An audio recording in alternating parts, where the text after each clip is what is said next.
বন্ধুরা, আজ 17 মে শনিবার দেশের উত্তরাঞ্চলে শুরু হলো তুমুল বেগে বজ্র বিদ্যুৎ সহ ঝড় বৃষ্টি, যার আপডেট আমরা বেশ কিছুদিন আগে কিন্তু আপনাদেরকে জানিয়েছিলাম। দেখুন, উত্তরের বেশ কিছু এলাকায় প্রচন্ড বজ্রসহ বৃষ্টিপাত কিন্তু শুরু হয়ে গেছে। এখানে বজ্রপাত হওয়ার সম্ভাবনা কিন্তু অনেকটাই বেশি। দেখুন, সিলেট বিভাগের দিকেও কিন্তু প্রচন্ড মেঘ তৈরি হয়ে গেছে বৃষ্টিপাত হওয়ার জন্য, এবং ময়মনসিংহ বিভাগের উত্তরও কিন্তু প্রচন্ড মেঘ তৈরি হচ্ছে, বৃষ্টিপাতের প্রবল সতর্কতা রয়েছে। আজ সকাল থেকে পরবর্তী 24 ঘন্টার মধ্যে আবারও বাংলার বেশ কিছু এলাকায় বজ্র বিদ্যুৎ সহ ঝড় বৃষ্টিপাতের সতর্কতা উঠে আসছে। এদিকে দেখুন, শিলং এবং গুয়াহাটি, গোলাপাড়া, এই যে সবটুকু এলাকায় প্রচন্ড বেগে বজ্রসহ বৃষ্টিপাত কিন্তু দেখা যাচ্ছে। দেখুন আপনারা, এই সব এলাকায় বজ্র বিদ্যুৎ সহ বৃষ্টিপাতের প্রবল সতর্কতা উঠে আসছে।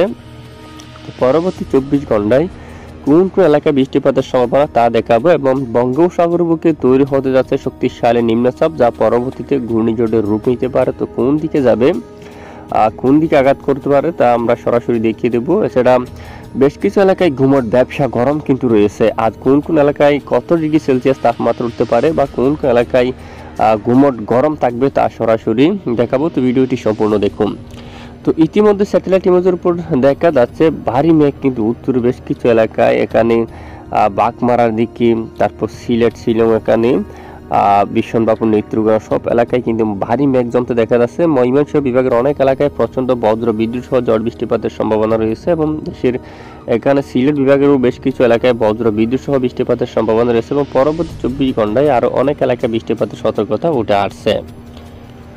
তো এই মুহূর্তে আমরা বৃষ্টিবাহী মোড়ে অবস্থান করলাম। দেখুন, আজ আগামী 24 ঘন্টার রিপোর্টে দেখা যাচ্ছে এখানে মাদান থেকে শুরু করে ময়মনসিংহ এবং এদিকে কিশোরগঞ্জ, ঢাকা এবং বাঘমারা, বিশনবাপুর, নেত্রকোনা, এই সব এলাকায় কালবৈশাখী বজ্র বিদ্যুৎ সহ ঝড় বৃষ্টিপাতের সম্ভাবনা রয়েছে। এদিকে মৌলভীবাজার থেকে শুরু করে এবং সিলেট, চরকাই, বড়লেখা, জাইন্তাপুর, চাতকবাজার এবং এদিকে দেখুন শিলচর, এখানে অনেক এলাকায় বজ্র বিদ্যুৎ সহ বৃষ্টিপাতের সম্ভাবনা রয়েছে। তো দেশের পূর্ব অঞ্চলে বৃষ্টিপাতের সতর্কতা উঠে আসছে, এবং আগামী 24 ঘন্টার মধ্যে এখানে বৃষ্টিপাতের সম্ভাবনা ফরিদগঞ্জ, সেনবাগ, মতিরহাট, কুমিল্লা এবং এখানে আরও অনেক অঞ্চলে বৃষ্টিপাতের সম্ভাবনা উঠে আসছে, এবং আমবাসা, খোয়াই এবং এদিকে নাসিরনগর, হবিগঞ্জ, মৌলভীবাজার, এখানেও অনেক এলাকায় বজ্র বিদ্যুৎ সহ ঝড় বৃষ্টিপাতের সম্ভাবনা উঠে আসছে। এরপরে বরিশাল বিভাগের উপর বজ্র বিদ্যুৎ সহ বৃষ্টিপাত হওয়ার সম্ভাবনা। এরই মাঝে বরিশাল রয়েছে লালমোহন, মতিরহাট, মাদারীপুর, ফরিদগঞ্জ, এই অঞ্চলের দিকে প্রচণ্ড আকারে বজ্র বিদ্যুৎ সহ ঝড় বৃষ্টিপাতের সম্ভাবনা রয়েছে, এবং চট্টগ্রাম বিভাগের দু একটি স্থানে বিক্ষিপ্ত আকারে বজ্র সহ বৃষ্টিপাত হওয়ার সম্ভাবনা রয়েছে। এবং এদিকে মঠবাড়িয়া, পিরোজপুর থেকে শুরু করে আশেপাশে কয়েকটি এলাকায়ও বিক্ষিপ্ত বজ্র সহ বৃষ্টিপাতের সম্ভাবনা দেখা যাচ্ছে। এরপরে রবিবার 19 মে আপডেট দিন আমরা একটু দেখি। সিলেট বিভাগের উপর বিক্ষিপ্ত বজ্র বিদ্যুৎ সহ ঝড় বৃষ্টিপাতের সম্ভাবনা, এবং দেশের পূর্বাঞ্চলে বজ্র বিদ্যুৎ সহ ঝড় বৃষ্টিপাতের সম্ভাবনা। সমুদ্র অঞ্চল থেকে জলীয় বাষ্প বাতাস কিন্তু প্রবেশ করতে দেখা যাচ্ছে দেশের বিভিন্ন এলাকা জুড়ে, যার কারণে বৃষ্টিপাত হওয়ার সম্ভাবনা অনেকটাই বেশি। এবং উত্তরে কিন্তু বৃষ্টিপাতের সম্ভাবনা রংপুর, আলিপুরদুয়ার, গোলাপাড়া, টোরা, শিলিগুড়ি, এই এলাকার দিকেও কিন্তু প্রচণ্ড আকারে বজ্র বিদ্যুৎ সহ ঝড় বৃষ্টিপাতের সম্ভাবনা। এবং আগামী সোমবার 20 মে থেকে দেখুন এখানে অনেক এলাকায় মৌলভীবাজার, কিশোরগঞ্জ, মাদান, ময়মনসিংহ বিভাগ, এখানে আরও অনেক এলাকা জুড়ে সিলেট বিভাগের বিভিন্ন এলাকায় আমবাসা থেকে শুরু করে বিশনবাপুর, নেত্রকোনা আর ব্রাহ্মণবাড়ি, আগরতলা, সব এলাকায় কালবৈশাখী বজ্র সহ বৃষ্টিপাতের সম্ভাবনা। এবং সোমবার 20 মে দক্ষিণাঞ্চল পর্যন্ত বৃষ্টিপাতের সম্ভাবনা কিন্তু রয়েছে চট্টগ্রাম বিভাগের অনেক এলাকায়। এদিকে চকরিয়া, কক্সবাজার, কুতুবদিয়া, নাইকুঞ্চিড়ি, এই এলাকা পর্যন্ত বৃষ্টিপাতের সতর্কতা উঠে আসছে আগামী 20 তারিখ থেকে।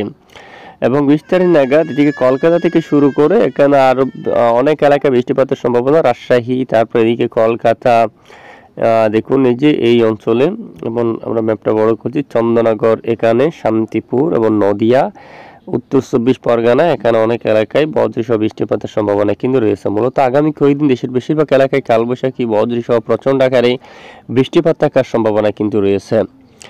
এইবার আমরা নজর রাখছি, সরাসরি সমুদ্র দিকে যাব। বঙ্গোপসাগরে তৈরি হতে যাচ্ছে একটি লঘুচাপ, যা পরবর্তীতে শক্তিশালী নিম্নচাপে পরিণত হতে পারে। এরপরে ঘূর্ণিঝড়ের রূপ নেওয়ার সম্ভাবনা দেখা যাচ্ছে। তো দেখি সেটি কোন দিকে যায়। দেখুন এখান থেকে বাঘ নিয়ে সরাসরি যে বাংলার দিকে আগাচ্ছে, এর আপডেট কিন্তু আমরা অনেকদিন আগেও কিন্তু আপনাদেরকে জানিয়েছিলাম। এটি এখান থেকে বাঘ নিতে পারে অলরেডি। দেখুন আপনারা ঠিক এখানে এসে বাঘ নিচ্ছে এটি। আমরা অনেকদিন আগেও কিন্তু আপনাদেরকে বলেছিলাম এখানে এটি এসে ঠিক কিন্তু বাঘ নিতে পারে। ঠিক দেখুন এখানে বাঘ নিচ্ছে অলরেডি, এবং পরবর্তীতে এর আরও অনেকটা পরিবর্তন আসতে পারে। তবে বর্তমান পরিবর্তনের রিপোর্ট অনুযায়ী দেখুন এটি রবিবার 26 তারিখ 27 তারিখ দেশের উপর আঘাত করতে দেখা যাচ্ছে। বিশেষ করে বাংলাদেশের সব এলাকায় কিন্তু প্রভাব ফেলবে। এটি কিন্তু উড়িষ্যায় অথবা এখানে বাংলাদেশে আঘাত করতে পারে, বাংলাদেশ অথবা উড়িষ্যা এলাকায় আঘাত করতে পারে, অথবা এখানে মায়ানমারও কিন্তু আঘাত করার কিন্তু আভাস রয়েছে। 3 জায়গার যে কোনো স্থানে কিন্তু আঘাত করার সম্ভাবনা। তবে দেখুন যদি বাংলাদেশ অথবা উড়িষ্যায় আসে তাহলে কীভাবে আসবে দেখুন এখানে প্রচণ্ড বেগে ঝোড়ো বাতাস, এবং দেখুন এখানে টেকনাফ থেকে শুরু করে তারপর এখানে মহেশখালী, বদরখালী, চুয়ারপাড়ি, কুতুবদিয়া, চট্টগ্রাম, ফটিকছড়ি উপজেলার সমস্ত এলাকায় প্রচণ্ড বেগে ঝোড়ো বাতাস থাকার সম্ভাবনা রয়েছে। মতিরহাট, ফরিদগঞ্জ, সেনবাগ, বরিশাল, লালমোহন, তারপর ঝালকাঠি, এদিকে কলাপাড়া, মঠবাড়িয়া, পিরোজপুর, খুলনা, সাতক্ষীরা, শিবনগর সব এলাকায় প্রচণ্ড ঝোড়ো বাতাস থাকার সম্ভাবনা রয়েছে। দমকাও ঝোড়ো বাতাস দেখুন, এবং মাঝারি থেকে ভারী বৃষ্টিপাতও হওয়ার কিন্তু সম্ভাবনা রয়েছে, এবং ধীরে ধীরে এটি স্থলভাগে প্রবেশ করতে যাচ্ছে প্রচণ্ড বেগে প্রায় 80 থেকে 90 কিলোমিটার বেগে দমকা ঝোড়ো বাতাস নিয়ে, এবং বাংলার বেশ কিছু এলাকায় আসতে পড়ার কিন্তু আভাস এই মুহূর্তে উঠে আসছে। তবে এর পরিবর্তন অনেকটা আসবে, এটি আরও শক্তিশালী হবে বা আরও দুর্বল এরকম কিন্তু হতে পারে। তো এখনো পর্যন্ত এই ঘূর্ণিঝড়টি কিন্তু তৈরি হয়নি। তৈরি হলে অবশ্যই আমরা জানাবো কোন দিকে আঘাত করার সম্ভাবনা সবচেয়ে বেশি থাকছে। এর ট্রেক কিন্তু এখনো পর্যন্ত উঠে আসেনি।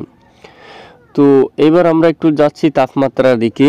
তাপমাত্রা দেশের বেশ কিছু এলাকায় গুমোট গরম, অনেকটাই গরম বেশি, তীব্র তাপপ্রবাহ কিন্তু দেখা যাচ্ছে পশ্চিমবঙ্গের কিছু কিছু এলাকা জুড়ে। বাংলার দিকে খুলনা, বরিশাল 37 ডিগ্রি সেলসিয়াসের তাপমাত্রা থাকার সম্ভাবনা রয়েছে আজ, এবং খুলনা এখানে ঢাকা বিভাগে 39 পর্যন্ত, কিছু কিছু এলাকায় 40 পর্যন্ত তাপমাত্রা থাকার সম্ভাবনা রয়েছে। আর এদিকে রাজশাহী বিভাগের অনেক এলাকায় দেখুন, রাজশাহীতে প্রায় 37 এবং সিংড়াতে 37, বগুড়াতে 38 পর্যন্ত, মহাদেবপুর এখানে প্রায় 40 ডিগ্রি সেলসিয়াসের ঘরে তাপমাত্রা থাকার সম্ভাবনা রয়েছে। গোমস্তাপুর, নবাবগঞ্জ এই অঞ্চলে 40, মালদাতে দেখুন প্রায় 41, ধুলিয়ানে 41 ডিগ্রি সেলসিয়াস, বালুরঘাটে 38 পর্যন্ত তাপমাত্রা রয়েছে। দক্ষিণ দিনাজপুর, উত্তর দিনাজপুর এইসব এলাকায় তাপমাত্রা 38 ডিগ্রি সেলসিয়াসে। বাংলাদেশের এদিকে ঠাকুরগাঁও, দিনাজপুর এখানে 36, এবং পঞ্চগড়ের দিকে 36 পর্যন্ত, লালমনিরহাট 36 পর্যন্ত তাপমাত্রা থাকার সম্ভাবনা রয়েছে। এবং কলকাতায় প্রায় 37 এবং খড়গপুরে প্রায় 39 পর্যন্ত তাপমাত্রা থাকতে পারে। কোলাঘাটে 38, আরামবাগে 37, বাঁকুড়াতে 37, পুরুলিয়াতে 37, চন্দ্রনগরে 34, শান্তিপুরে 37, বর্ধমানে 36 ডিগ্রি সেলসিয়াসের তাপমাত্রা থাকার সম্ভাবনা, এবং অনেক এলাকায় ব্যাপক গুমোট ব্যবসা গরমও থাকার কিন্তু সম্ভাবনা এই মুহূর্তে আমরা দেখতে পাচ্ছি। তাপমাত্রা যে আপডেট উঠে আসছে, ঢাকা বিভাগের বেশ কিছু এলাকায় গুমোট গরম থাকতে পারে। এখানে ঢাকা, দোহার, তারপর মুন্সিগঞ্জ থেকে শুরু করে ধামরাই এবং নাগারপুর, শিবালয় এই সব এলাকায়, ফরিদপুর দেখুন এবং দোহার, এখানে মুন্সিগঞ্জ এবং শিবচর এখানে সবটুকু এলাকায় ব্যাপক গুমোট ব্যবসা গরম থাকতে পারে। কাপাসিয়া, নবাবগঞ্জ এবং এখানে কিশোরগঞ্জ, কেন্দুয়া, ময়মনসিংহ এখানেও গুমোট গরম থাকবে।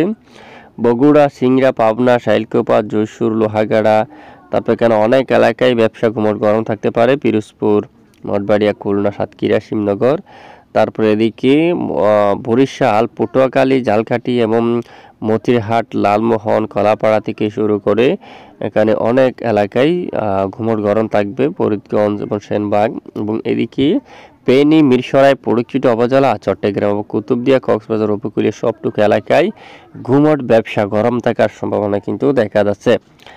এবং আগামী 19 মে থেকেও বাংলার অনেক এলাকায় ঢাকা বিভাগ থেকে শুরু করে উত্তর এখানে বেশ কিছু এলাকায় গুমোট ব্যবসা গরম থাকার সম্ভাবনা কিন্তু দেখা যাচ্ছে। ইতিমধ্যে বৃষ্টির যে চরমভাবে সতর্কবার্তা নেই, তবে কালবৈশাখী, বজ্র বিদ্যুৎ সহ বৃষ্টিপাতের প্রবল সম্ভাবনা রয়েছে দেশের বিভিন্ন এলাকা জুড়ে। আর বায়ুমোট থেকে আমরা একটু দেখব কত কিলোমিটার বেগে বাতাস থাকার সম্ভাবনা। আজ 18 মে শনিবার দেখতে পাচ্ছি দক্ষিণের উপকূলীয় অঞ্চলে ঘন্টায় ম্যাপটা আমরা দেখি, এখানে প্রায় 31 কিলোমিটার বেগে সর্বোচ্চ হাওয়ার দাপট থাকতে পারে।